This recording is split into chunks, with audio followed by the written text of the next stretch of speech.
Bonjour les élèves de la première année Sciences Maths et première année Sciences X. Dans cette partie, on va traiter la troisième et dernière partie de ce cours de travail et puissance d'une force.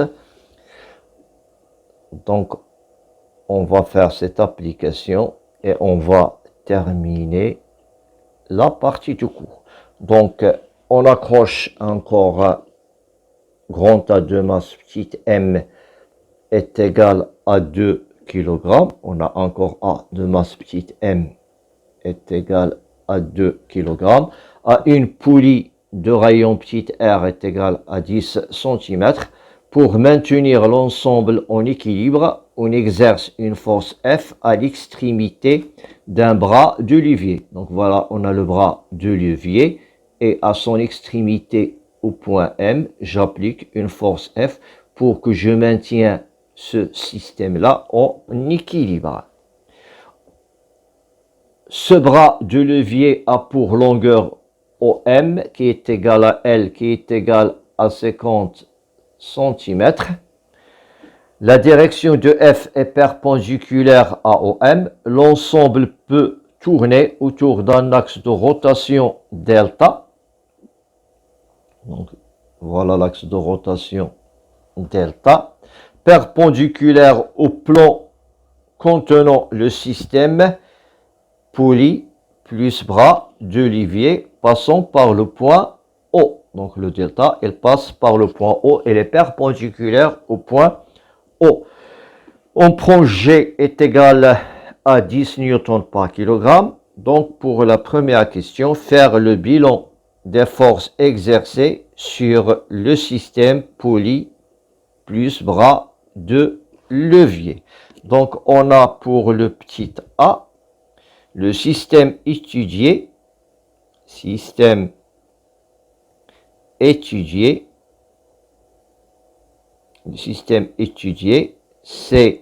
la poulie plus bras de levier. Puis on va faire le bilan des forces, c'est-à-dire les forces appliquées. Donc les forces appliquées, c'est le bilan des forces. Forces appliquées.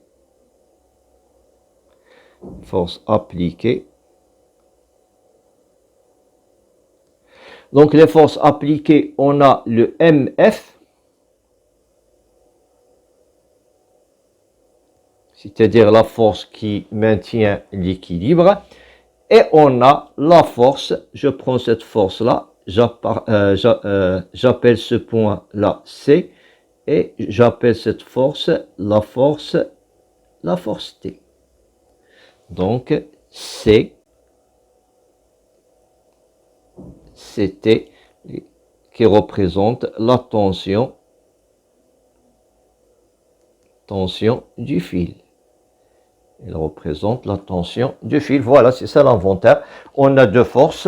Pour le poids, il est négligeable parce qu'on n'a pas dans les données les masses, soit de la poulie, soit de levier. Donc ces masses sont négligeables. On les considère négligeables. Voilà pour la question pour petit b. À l'équilibre, déterminer l'expression du moment de chacun des forces par rapport à l'axe de rotation. Voilà, donc je cherche à l'équilibre l'expression du moment de la tension et l'expression du moment de F. Donc l'expression de chacune des forces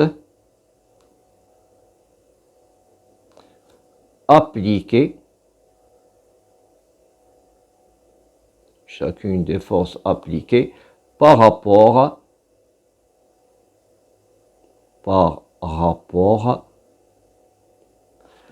à l'axe delta.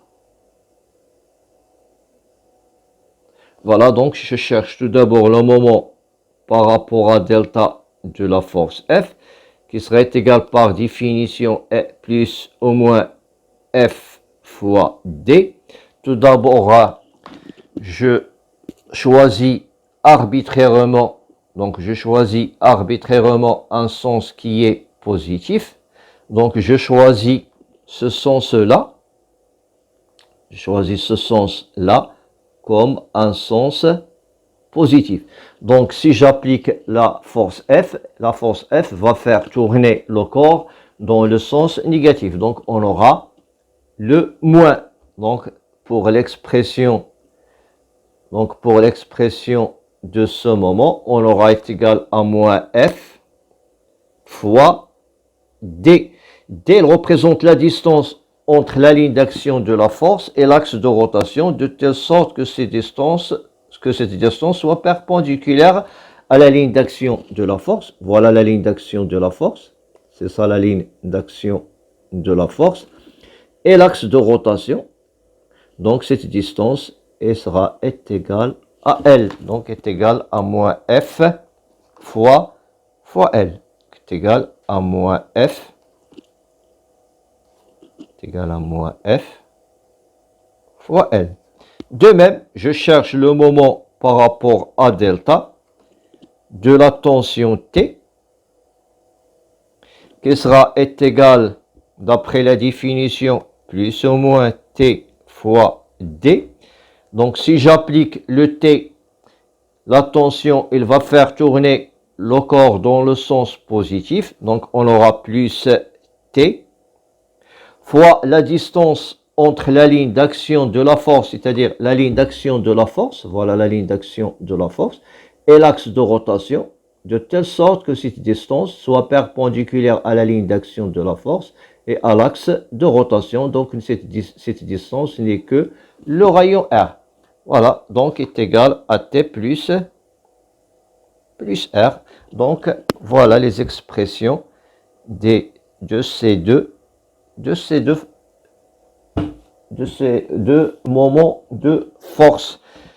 Voilà, à l'équilibre, déterminer par rapport en fonction des données. Voilà, en fonction des données. Donc dans les données, on a F, on a L, on a R et on n'a pas T. Donc il faut trouver le T en fonction des données. Voilà, puisque le fil est inextensible et de masse négligeable, donc puisque le fil est inextensible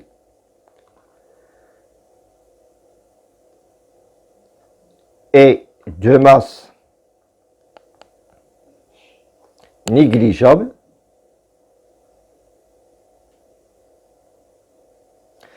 cela implique donc tous les points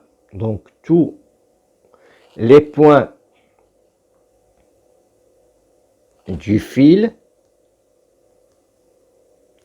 ont la même tension. Donc si on a un fil qui est inextensible et de masse négligeable, tous ces points ont la même tension. C'est-à-dire la tension en ce point est égale à la tension en ce point est égale à la tension en ce point est égale à la tension en ce point est égale à la tension en ce point est égale à la tension en ce point. C'est-à-dire que T est égal à T'. Or, ce corps A, il est en équilibre sous l'action de son poids P. Donc, on aura P est égal à T'. Or, T est égal à T' est égal à T. Donc, l'expression de T sera égale à P. Donc, cela implique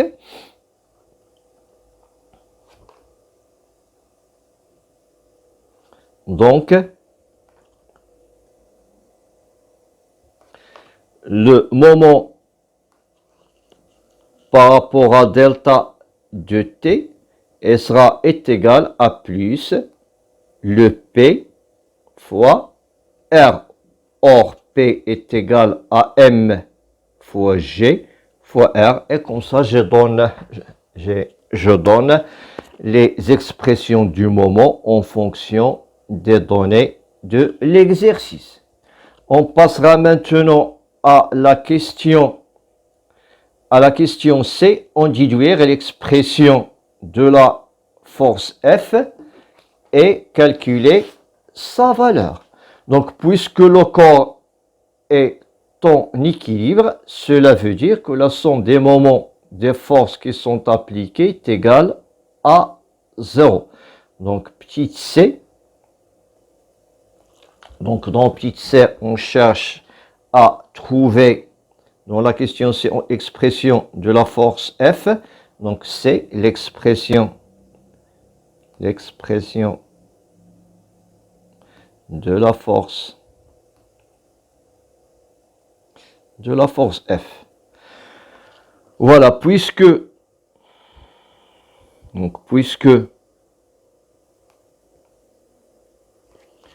le système est en équilibre,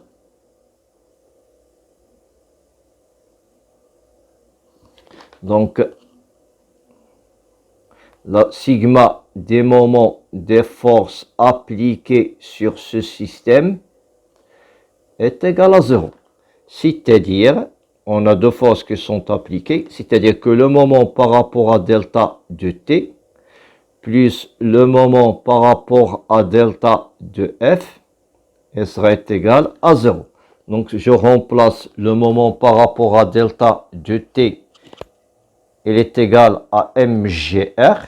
Cela implique que mgr, qui représente le moment par rapport à delta de t, plus le moment par rapport à delta de f, qui est égal à moins f fois L, est égal à 0. Donc, cela implique que f est égal à mgr sur L. Et je fais l'application numérique. Donc, pour le m est égal f, dans les données, m est égal à 2 kg. Le g est égal à 10. Le r est égal à 10 cm, c'est-à-dire 0,1 mètre. Le L est égal à 50 cm, est égal à 0,5 mètre. Donc, si je fais l'application numérique, je trouve que cette valeur est égale à 4 newtons. Donc, cela implique que F est égal à 4 newtons. Et on passera à la question D. Donc, dans la question D, comment va évoluer la vitesse angulaire du système si on supprime la force F. Voilà, au début, le système est en équilibre. Donc, lorsque je supprime cette force F, c'est-à-dire que cette poulie, elle va se déplacer à partir d'une vitesse angulaire qui est égale à 0 puisque le corps est en équilibre, vers une autre valeur de oméga, c'est-à-dire que la vitesse angulaire va augmenter. C'est-à-dire elle va augmenter, va se varier d'une valeur qui est égale à 0 à une valeur qui est supérieure. Donc, la vitesse angulaire va varier d'une valeur qui est nulle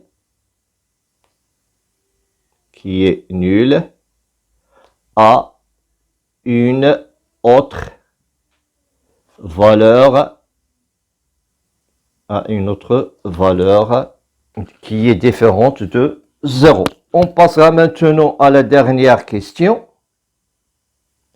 Donc, dans la question E, à l'aide de bras de levier, on soulève la masse M avec une vitesse V est égale à 2 mètres par seconde.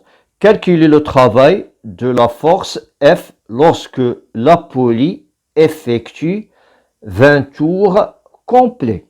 Donc, je cherche le travail de la force F, le travail de la force F, lorsque la poulie effectue effectue, lorsque la poulie effectue 20 tours complets. Voilà donc le travail de F. On a déjà démontré l'expression de ce travail est égal le moment par rapport à delta de F fois delta θ. Or, le delta θ est égal toujours, on prend delta θ est égal à 2pi n. Avec n, elle représente le nombre de tours. Donc, cela implique que le travail de F sera égal le moment par rapport à delta de F fois 2pi n. Et je fais l'application numérique qui est égale à F fois L. Donc, est égal à F fois L fois 2pi fois le nombre de tours qui est égal à 20. Donc, je fais l'application numérique. On a trouvé que F est égal à 4. L est égal à 0,5 m, 50 cm. 2pi, c'est 2 fois 2 fois 3,14 fois 20. Donc, si je fais l'application numérique, je trouve 251,2 joules. Donc, la valeur de ce travail est égale à 251,2 joules. Ok, on passera au travail d'un couple de force de moment constant. Donc, le moment d'un couple de force par rapport à l'axe de rotation perpendiculaire au plan du couple est égal au produit de l'intensité commune F des deux forces et la distance petite d séparant les deux droites d'action. C'est-à-dire, lorsque je parle d'un couple de forces, c'est l'ensemble de deux forces qui ont la même direction. Voilà, cette direction, elle est parallèle à celle-là, qui ont la même intensité. Ici, on a F1, ici, on a F2, c'est-à-dire F1 est égal à F2, mais ces deux forces ont des sens contraires, comme vous voyez. Voilà, on a ce sens-là de F et on a ce sens-là de F. Ces deux forces ont la même valeur. Donc, on a un exemple dans lequel on applique un moment de couple de force. Un couple de force présente les caractéristiques suivantes, c'est-à-dire que F1 plus F2, puisque ces deux forces ont un sens opposé, on aura F1 plus F2 est égal au vecteur nul, et je pose que F1 est égal à l'intensité de F2 est égal à F. Les deux forces, elles se trouvent dans le même plan. On dit que les deux forces sont coplanaires. Les forces F1 et F2 sont coplanaires, c'est-à-dire elles se trouvent dans le même plan. La distance D qui sépare la ligne d'action de F1 et la ligne d'action de F2 s'appelle bras de levier. Voilà, la distance petite d s'appelle bras de levier. S'appelle bras de levier du couple. S'appelle bras de levier du couple. C'est la distance qui sépare les deux lignes d'action. Voilà, ce couple-là, il exerce une action de rotation, c'est-à-dire il va faire tourner le corps, mais non de translation, n'est pas une translation. Donc un couple exerce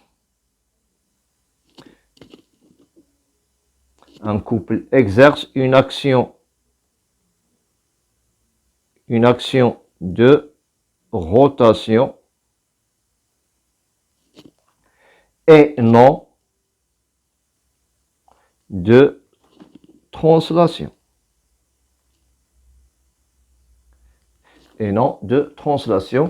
Donc, on passera à petite b, travail d'un couple de force. Donc, pour une rotation élémentaire rond θ, le travail élémentaire du couple il sera représenté par rond WI, qui est égal au moment par rapport à delta de couple de force F1, F2 fois rond θ.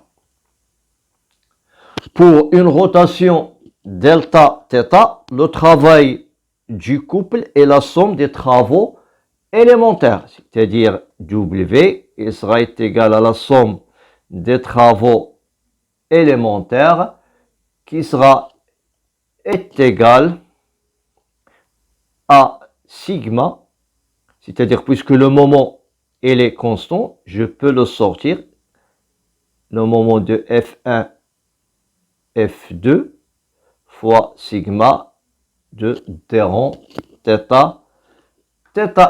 Et puisque le moment du couple est constant, donc on peut écrire que W du couple de force F1, F2, qui serait égal au moment par rapport à delta de F1, F2. Donc ce qu'on a fait au moment du force, je fais au moment du couple de force fois delta θ, parce que la somme de rond θi est égale à delta θ. Maintenant, je fais une application. Donc, on a un corps qui est soumis à l'action d'un couple de force. Voilà, comme vous voyez. On considère un disque D mobile autour d'un axe delta horizontal passant par le centre du disque et perpendiculaire au plan du disque, comme vous voyez. On applique à D un couple de forces F1, F2. Les forces F1, F2 sont respectivement exercées en point A et B du disque. Leurs droites d'action sont dans le plan du disque. Comme vous voyez, on donne la distance AB. Cette distance-là est égale à 12 cm. L'angle alpha qui est égal, c'est l'angle qui existe entre le vecteur AB et F1, qui est égal à 30 degrés, qui est égal à l'angle qui existe toujours entre BA et F2. On a l'intensité de F1 est égale à l'intensité de F2 est égale à 3 newtons. Donc, pour la première question, calculer le moment du couple de ce couple. Donc, pour la question 1, le moment de ce couple, donc j'applique la définition, le moment par rapport à delta de F1, F2, est égal à F, puisque on pose F1 est égal à F2 est égal à F, fois la distance D. Donc, la distance D, c'est la distance qui sépare les deux lignes d'action des deux forces. C'est-à-dire, je trace la ligne d'action de cette force. Voilà. Et je trace la ligne d'action de l'autre force. Voilà. Donc, le D, c'est la distance qui sépare la ligne d'action de la force F1 et la ligne d'action de la force F2, de telle sorte que cette distance D soit perpendiculaire à F1, à la ligne d'action de F1, et perpendiculaire à la ligne d'action de F2. Donc voilà, c'est ça, la distance petite d. Donc cet angle-là, alpha, je la trouve ici. Et la même distance qu'on a là, parce que ces deux droites d'action sont parallèles. Donc si je fais le cosinus de alpha, on aura bien le sinus. C'est pas le cosinus, c'est le sinus de alpha. Sinus de alpha est égal au côté opposé qui est égal à D sur l'hypoténuse. Or, l'hypoténuse est égale à la distance AB, comme vous voyez, sur AB. Donc, D sera égal à AB sinus alpha. Donc, dans cette expression, on aura F, le moment du couple de force est égal à F fois petit d qui est égal à AB sinus alpha. Et je fais l'application numérique. Donc, le moment par rapport à delta de F1, F2, et sera égal. Donc, F est égal à 3 newtons. La distance AB est égale à 12 cm. Je la convertis en mètres, c'est 0,12. Sinus de 30 degrés est égal à 1 sur 2, est égal à 0,5. Donc, cela implique que le moment par rapport à delta de F1, F2, elle sera égal, c'est 0,36 divisé par 2, c'est 0,18 newton fois mètre. C'est l'unité du moment. Puis on passera à la question B, le travail de ce couple. Donc le travail de ce couple de force. Donc d'après la définition, le travail de F1, F2, du couple F1, F2, il sera égal le moment par rapport à delta de F1, F2 fois delta θ. Or, on cherche ce travail lorsque le disque effectue des 10 tours. Donc, est égal le moment par rapport à delta de F1, F2. Et je remplace le delta θ comme précédemment par du pi n, avec n le nombre de tours. Donc le delta θ à retenir cette relation est égal à du pi fois le nombre de tours. Donc je fais l'application numérique. Le moment de la force déjà calculée est égal à 0,18 multiplié par 2. Pi est égal à 3,14. Le nombre de tours, c'est 10. Donc, en effectuant cette application numérique, on trouve que cette valeur est égale à 11,3 joules. À peu près égal à 11,3 joules. Après, on continue notre partie par la puissance d'une force ou d'un ensemble de forces. Voilà notion de puissance. Donc lorsqu'on souhaite monter une valise jusqu'au quatrième étage d'un immeuble, il est en général plus rapide d'utiliser un ascenseur que la montée des escaliers.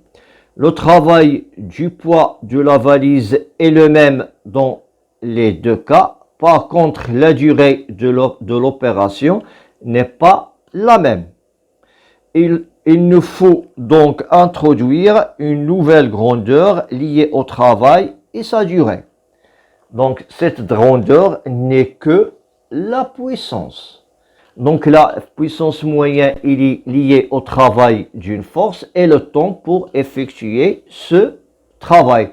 Donc, définition, la puissance moyenne,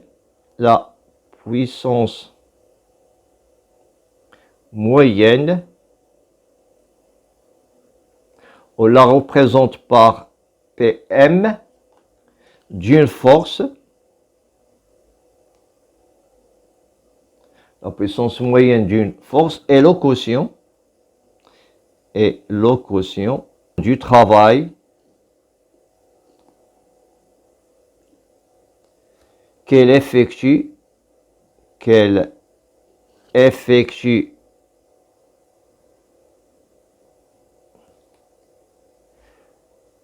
lors qu'elle effectue cette force, voilà, qu'elle effectue lors d'un déplacement,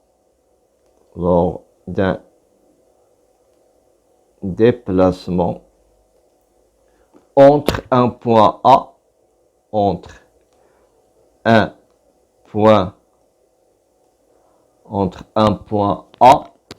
et un point B, entre un point A et un point B, par la durée delta T correspondante. La durée delta T correspondante.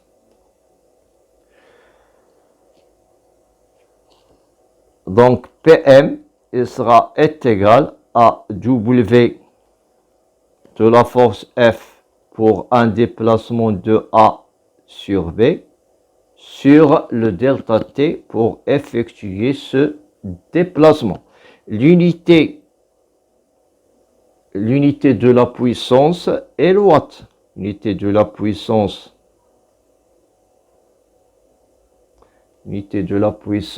dans SI, c'est-à-dire dans le système international, dans SI, est le watt.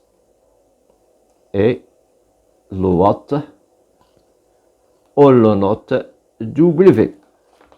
Puis remarque,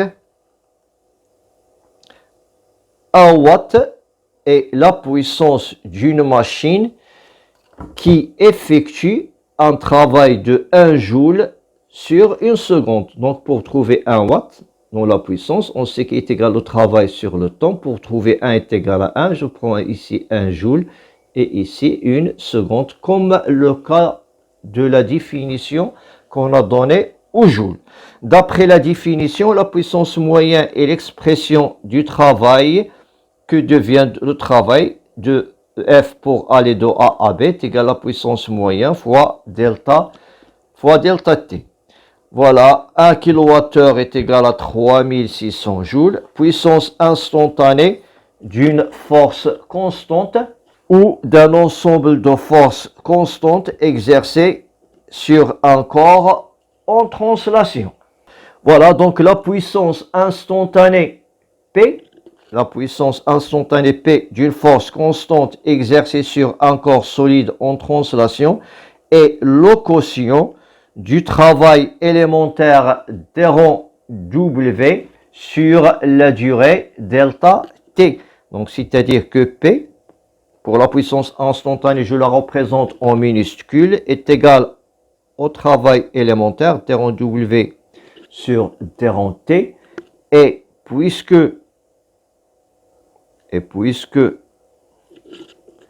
d'Héron W est égal au produit scalaire de F d'Héron L, donc cela implique que la puissance instantanée qui est égale à d'Héron W sur d'Héron T sera égale à F scalaire d'Héron L sur d'Héron T. Or, d'Héron L sur d'Héron T, elle représente la vitesse qui est égale au produit scalaire de F scalaire V. Donc, est égal au produit scalaire entre F et V. Donc, d'après la définition du produit scalaire, on a P minuscule est égal à F scalaire V, donc d'après la définition, il sera égal à la norme de F fois la norme de V fois le cosinus de l'angle qui existe entre F et V. On pose alpha est égal à cet angle-là, FV. Donc cela implique que la puissance P est égale à F, la norme de F fois la norme de V fois le cosinus de alpha. Donc la puissance est une grandeur algébrique, comme le travail. Donc cela implique que la puissance est une grandeur algébrique.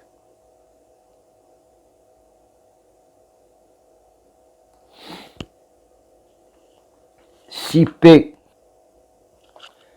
est supérieur à 0, cela implique que la puissance est dite motrice.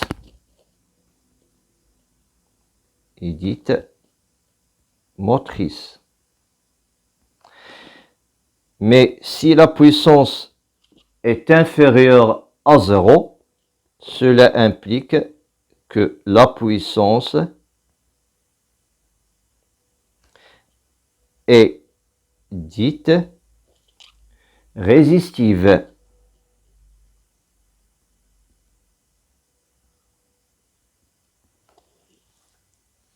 Voilà, dans le cas d'un ensemble de forces constantes, la puissance instantanée est égale, dans le cas où on a plusieurs forces, est égale à F1 scalaire V1 plus F2 scalaire V2 plus Fn scalaire Vn. C'est-à-dire que P est égal à sigma de I est égal à 1 à N de produit scalaire de F fois, ou bien de Fi fois V. On passera maintenant à petite 4. Puissance instantanée d'une force de moment constant exercée sur un corps solide en rotation autour d'un axe fixe.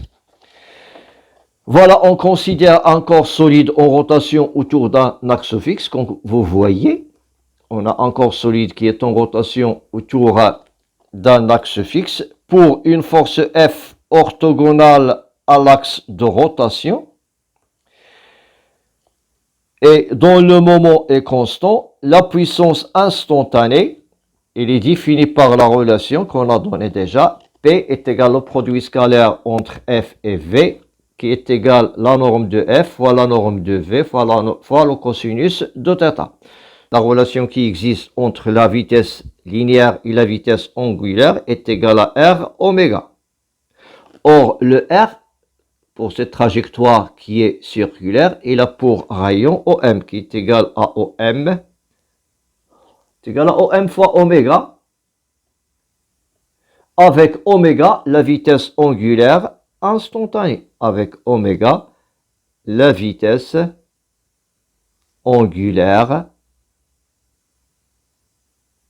instantanée.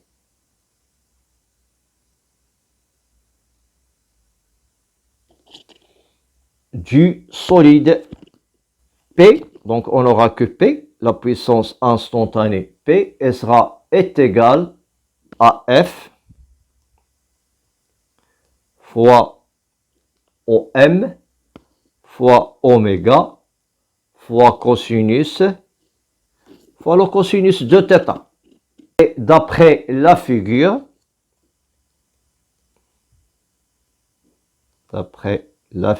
cette figure, on a le moment de cette force F, on a le moment par rapport à delta de F, qui est égal, le moment de cette force, est égal à F, fois la distance qui sépare la ligne d'action de F à l'axe de rotation, qui est égale à cette distance petite d, fois petite d. Donc, je peux tirer que petite d. J'ai ici un cosinus de θ. Donc, le cosinus de θ serait égal à d sur l'hypoténuse. Cosinus de cet angle-là est égal à la distance D sur l'hypoténuse. L'hypoténuse est égale à OM. Donc, je peux tirer que D est égal à OM fois cosinus de θ. C'est égal à F fois OM fois cosinus de θ.